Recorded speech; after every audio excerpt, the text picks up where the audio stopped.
नमस्कार विद्यार्थियों। भीमराव अंबेडकर के बारे में हम अध्ययन कर रहे थे। अंबेडकर ने अपना पूरा जीवन दलित उद्धार के लिए लगाया था और उन्होंने दलित जाति के जीवन के अंतर्गत सुधार करने के लिए अनेक प्रकार के प्रयास किए थे। इसके बारे में हम अध्ययन कर रहे थे। आज हम अंबेडकर के जो जीवन के जो लक्ष्य था दलितों का उद्धार करना, उन्होंने कहा भी था कि मेरे जीवन का लक्ष्य दलितों का उद्धार करना है, और इसके संदर्भ में उन्होंने जो अन्य प्रयास किए उसके बारे में आज हम अध्ययन करेंगे। नेक्स्ट, उन्होंने दलित वर्गों को संगठित, जागरूक और शिक्षित बनाने का कार्य भी किया। शिक्षित बनाने का, संगठित बनाने का और जागरूक बनाने का कार्य किया। उन्होंने ये कहा कि भले ही कितना भी सुधार कर लिया जाए, लोगों से भीख मांग ली जाए, लेकिन यदि दलितों में स्वयं में अपनी सुधार के लिए प्रयास नहीं होंगे, अपने सुधार के लिए चेतना जागृत नहीं होगी, तब तक कोई भी सुधार है वो वास्तव में नहीं हो पाएगा। उन्होंने ये कहा कि सदियों से दलित वर्ग है वो भी अपने आप को हीन मानता रहा है और मूक बनकर, गूंगा बनकर अपने ऊपर होने वाले अत्याचारों को सहन करता रहा है। अब आवश्यकता ये है कि उनको स्वयं को अपनी इस स्थिति में सुधार करना होगा, चेतना जागृत करनी होगी।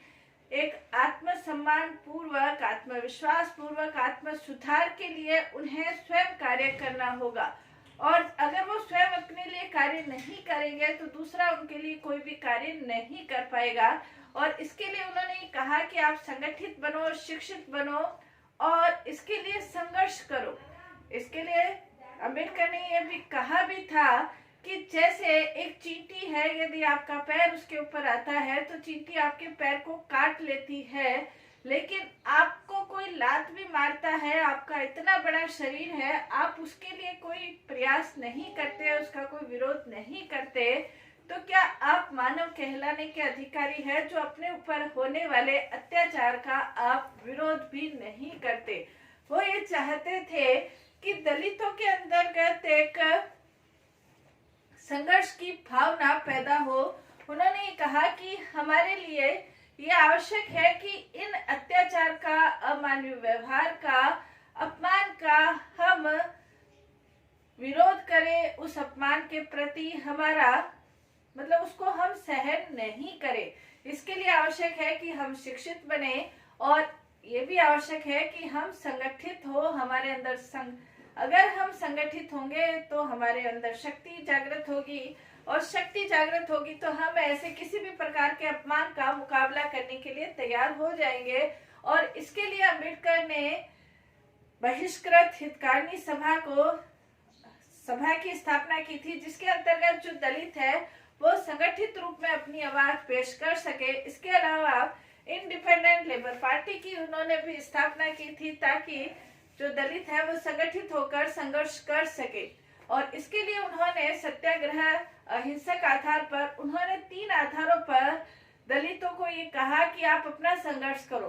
पहला आधार, आप अहिंसात्मक तरीके से सत्याग्रह के आधार पर अपना संघर्ष जारी रखो। दूसरा, उन्होंने कहा कानून के माध्यम से, विधान के माध्यम से आप अपना संघर्ष जारी रखो। तीसरा, उन्होंने कहा कि आप खुद अपने जीवन के अंतर्गत बदलाव लाने के लिए आप खुद अपना प्रयास करो। जब इन स्तरों पर आप अपमान का, संघर्ष का मुकाबला करेंगे तो आपकी स्थिति में सुधार हो सकता है।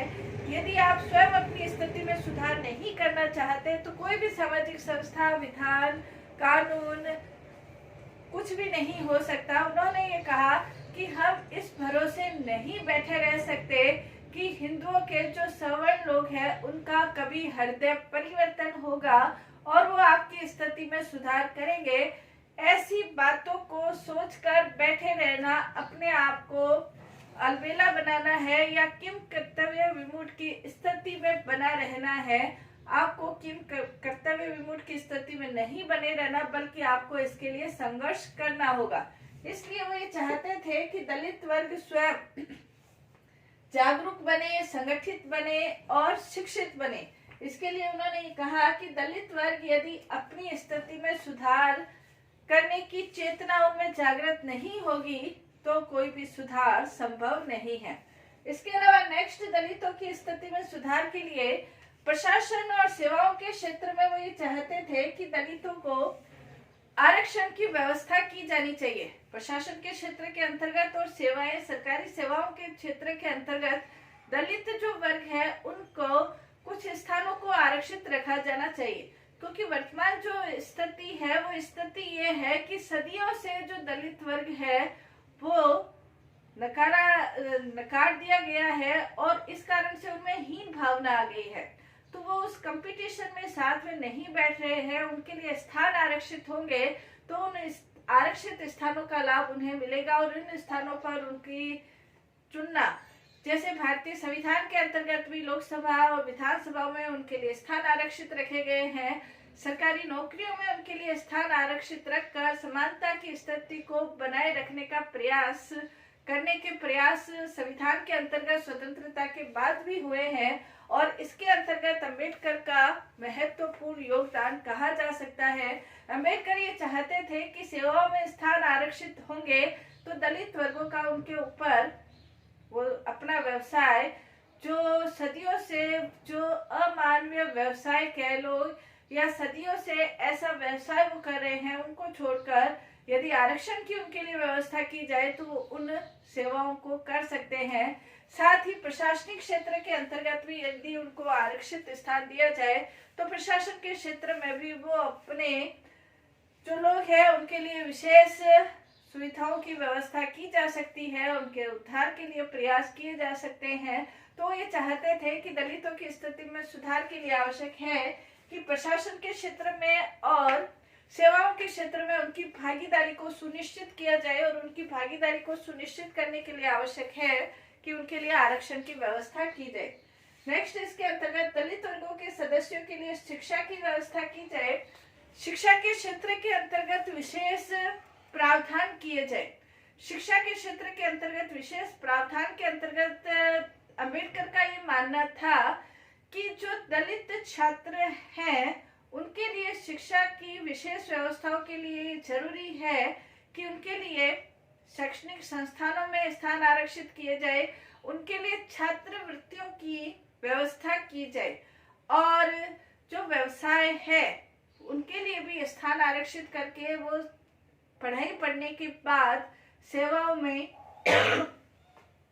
जा सके, इसके लिए व्यवस्था की जानी चाहिए। साथ ही विदेश के क्षेत्र के अंतर्गत भी वो अपना शिक्षा प्राप्त कर सके, तो विदेश जाकर शिक्षा प्राप्त करने के लिए विशेष छात्रवृत्ति की व्यवस्था की जानी चाहिए, छात्रावास की व्यवस्था की जानी चाहिए दलित वर्गों के लिए और छात्रवृत्ति की, छात्रावास की, विदेशों के लिए स्पेशल वजीफे उनके लिए करने चाहिए।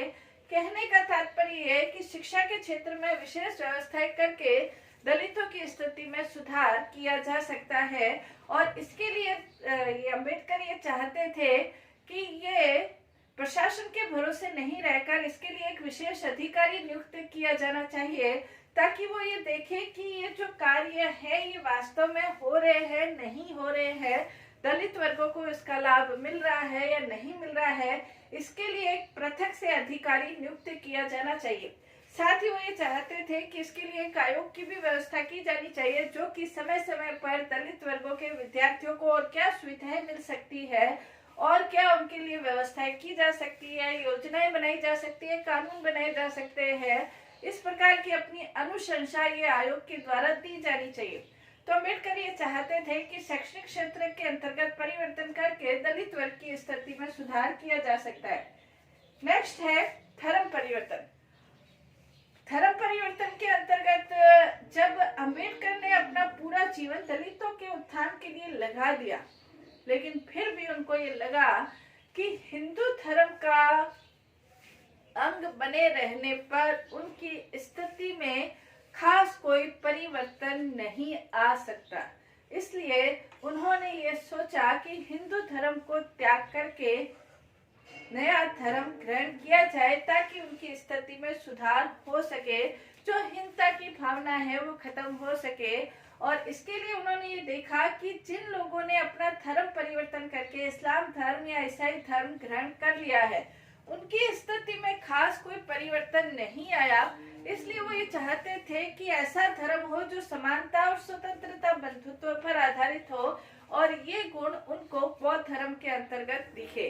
और इसीलिए उन्होंने अपने 5 लाख अनुयायियों के साथ 14 अक्टूबर 1956 को 1956 को बौद्ध धर्म हिंदू धर्म को त्याग कर बौद्ध धर्म ग्रहण कर लिया, ताकि हिंदू धर्म के कारण जो दलितों की स्थिति है उस स्थिति में सुधार हो सके। नेक्स्ट, इसके अंतर्गत अछूतों का सभी सार्वजनिक स्थानों पर जो प्रयोग का अधिकार है वो उनको मिलना चाहिए। इसके लिए भी उन्होंने अनेक प्रकार के स्थिति में भी सुधार करने के लिए उन्होंने जो उस समय स्थिति थी, कुएं थे, तालाब थे, सार्वजनिक स्थान थे, उनका प्रयोग करने का अधिकार, मंदिरों में प्रवेश करने का अधिकार दलितों को नहीं था। तो इस संबंध में अंबेडकर ने इसके लिए सत्याग्रह किया और आंदोलन किए, जिसके अंतर्गत 1930 का जो कालाराम मंदिर प्रवेश सत्याग्रह है, 1927 के अंतर्गत अनेक अपने दलित साथियों के साथ उन्होंने महत तालाब पर जाकर वहां का पानी पिया, गंगा सागर तालाब सत्याग्रह किया, वहां जाकर तालाब का उपयोग किया। इन तालाब और मंदिरों के उपयोग के बाद उन्होंने ये देखा कि ये उनके आंदोलन का विषय नहीं है। तो 1935 के अंतर्गत उन्होंने इस तरह का जो आंदोलन अपने हैं वो बंद कर दिए। उन्होंने ये कहा कि ये जो आंदोलन हम कर रहे हैं ये वास्तव में हमारे आत्मसम्मान के अनुरूप नहीं है, क्योंकि याचना करना, सवर्ण व्यक्तियों से याचना करना कि आप अपने मंदिरों में हमें प्रवेश करने दो, ये हमारे आत्मसम्मान के अनुकूल नहीं है। उन्होंने ये कहा कि आप यदि संभ्रांत मनुष्य है तो आप मंदिरों के द्वार हमारे लिए खोल दोगे, यदि आप संभ्रांत मनुष्य नहीं है, सिर्फ संभ्रांत मनुष्य नहीं है, तो आप अपने मंदिरों के द्वार भले ही बंद कर लो, आपके मंदिरों में प्रवेश करने का मुझे भी किसी भी प्रकार का कोई शौक नहीं है। उन्होंने ये कहा कि जब सभी व्यक्ति उस ईश्वर की संतान है तो एक व्यक्ति के साथ मंदिर में प्रवेश करना, क्या भगवान ये चाहेगा कि उसका एक बच्चा मंदिर में प्रवेश करे, दूसरा बच्चा प्रवेश नहीं करे? तो ये वास्तव में धार्मिक सिद्धांतों के ही अनुकूल नहीं है। उन्होंने ये कहा कि मेरा वास्तव में मंदिरों में प्रवेश करना या करवाना मेरे आंदोलन का विषय नहीं है। मेरे आंदोलन का विषय है कि जातिगत आधार पर जो भेदभाव, जो असमानता की भावना समाज के अंतर्गत विद्यमान है, उस भावना को खत्म कर दिया जाए। हृदय परिवर्तन हो या नहीं हो, लेकिन समाज के अंतर्गत जो भावनाएं हैं, असमानता की स्थिति है, वो होनी चाहिए। उन्होंने कहा कि वास्तव में मैं जो सत्याग्रह कर रहा हूँ वो हिंदुओं के हृदय परिवर्तन के लिए है। हम सिर्फ मंदिरों में प्रवेश करके या तालाबों का पानी का उपयोग करके हम हृदय परिवर्तन नहीं कर सकते। समाज की जो अव्यवस्था, विषमता, असमानता की स्थिति है उसको दूर नहीं कर सकते हैं। उन्होंने ये कहा कि मंदिरों में प्रवेश करना मुझे भी कोई शौक नहीं है, यह हमारे आत्मसम्मान का विषय भी नहीं है। वो ये चाहते थे कि समाज के अंदर से जो ये अव्यवस्था, समानता, विषमता है, अमानवीय व्यवहार जो अछूतों के साथ, दलितों के साथ होता है, वो समाज के अंतर्गत मानसिक स्तर पर भी दूर होना चाहिए। उनके मन और हृदय में इस चीज को स्वीकार किया जाना चाहिए कि सभी व्यक्ति समान हैं, तो समाज में मूलभूत परिवर्तन हो सकता है। नेक्स्ट, उन्होंने कहा कि अछूतों को स्वयं अपने जीवन के अंतर्गत सुधार का बल दिया जाना चाहिए, अपनी जीवन के अंतर्गत प्रवृत्तियों में बल दिया जाना चाहिए। उन्होंने आह्वान करते हुए कहा कि यदि महार अपने बच्चों को अपने से श्रेष्ठ स्थिति में नहीं देख सकता तो वो मनुष्य कहलाने का अधिकारी नहीं है। उन्होंने कहा कि आप अपना आत्मसम्मान, आत्मविश्वास, आत्म सुधार के रूप में, आत्मचेतना के रूप में आप अपना जीवन व्यतीत करें। आप अपने आप को हीन मानना छोड़ दे, मुर्दा जानवर खाना छोड़ दे, झूठ बोलना छोड़ दे और सफाई का बहुत ध्यान रखें, साफ सुथरे कपड़े पहने। उन्होंने स्त्रियों को इसके अंतर्गत महत्वपूर्ण भूमिका निभा सकती है। दलित जाति की जो स्त्रियां हैं इसमें अपना महत्वपूर्ण भूमिका निभा सकती है। स्त्रियों को संबोधित करते हुए, एक सम्मेलन को संबोधित करते हुए उन्होंने ये कहा था कि जैसे कपड़े सवर्ण स्त्रियां पहनती है तुम भी पहनो, जैसे साफ सुथरे वो रहते हैं वैसे तुम भी रहो। यदि तुम्हारे बच्चे, तुम्हारे पति शराब पीते हैं तो उन्हें खाना मत दो और अपने बच्चों की शिक्षा के लिए व्यवस्था करो, उन्हें अच्छे संस्कार दो, तो तुम्हारे बच्चे आने वाले विश्व में चमकते हुए सितारे होंगे। वो ये चाहते थे कि अछूत स्वयं अपने जीवन में जो हीनता, जो बुराइयां, जो कुरीतियां उनके खुद के जीवन में प्रवेश कर गई है, उन कुरीतियों का वो स्वयं भी दूर करे, उन प्रवृत्तियों को दूर करे और शिक्षित, साफ सुथरे और बुराइयों रहित यदि वो जीवन को व्यतीत करते हैं, आत्मसम्मान पूर्वक जीवन को व्यतीत करते हैं, तो काफी हद तक उनके स्वयं के जीवन में भी सुधार, उनकी स्थिति में सुधार लाने के लिए उत्तरदायी बन सकता है। नेक्स्ट उन्होंने ये कहा कि भारत के औद्योगिकरण का विकास करके भी अछूतों की स्थिति में सुधार किया जा सकता है। औद्योगिकरण की दिशा के अंतर्गत हमें प्रयास करना होगा, क्योंकि वर्तमान जो स्थिति है उसके अंतर्गत कृषि के ऊपर और ज्यादा बोझ बढ़ रहा है, क्योंकि जनसंख्या भी बढ़ रही है, कृषि के ऊपर लोग ज्यादा से ज्यादा डिपेंड हो रहे हैं और उसके कारण से जो व्यवसाय परिवर्तन हो सकता है अछूतों के द्वारा, जो सदियों से जो अमानवीय व्यवसाय वो करते आ रहे हैं, उसमें जो परिवर्तन हो सकता है वो औद्योगिकरण के माध्यम से ही परिवर्तन हो सकता है, क्योंकि औद्योगिकरण के द्वारा दलितों को अपने व्यवसाय परिवर्तन में स्वतंत्रता मिलेगी, भारत का विकास होगा। इसलिए वो ये चाहते थे कि औद्योगिकरण के द्वारा जहां भारत का विकास हो सकता है वहां पर अछूतों का भी उद्धार, दलितों का भी उद्धार हो सकता है। कहने का तात्पर्य निष्कर्ष रूप में हम ये कह सकते हैं कि अंबेडकर ने अपना पूरा जीवन दलितों उद्धार के लिए लगाया और वो हर माध्यम से दलितों की स्थिति में सुधार करना चाहते थे। उन्होंने दलितों के स्वयं के जीवन में जागृति लाने का पूरा प्रयास किया, उन्होंने दलितों को संगठित करने का पूरा प्रयास किया, समाचार पत्रों के माध्यम से उनमें जागृति लाने का प्रयास किया, विधानसभाओं में आरक्षण के माध्यम से, सेवाओं में आरक्षण के माध्यम से उनकी स्थिति में सुधार करने का प्रयास किया। वो ये चाहते थे कि वो हीनता की स्थिति को छोड़कर समाज के अंतर्गत एक समानता, समरसता की भावना विद्यमान हो, उसके लिए उन्होंने अपना पूरा जीवन लगा दिया।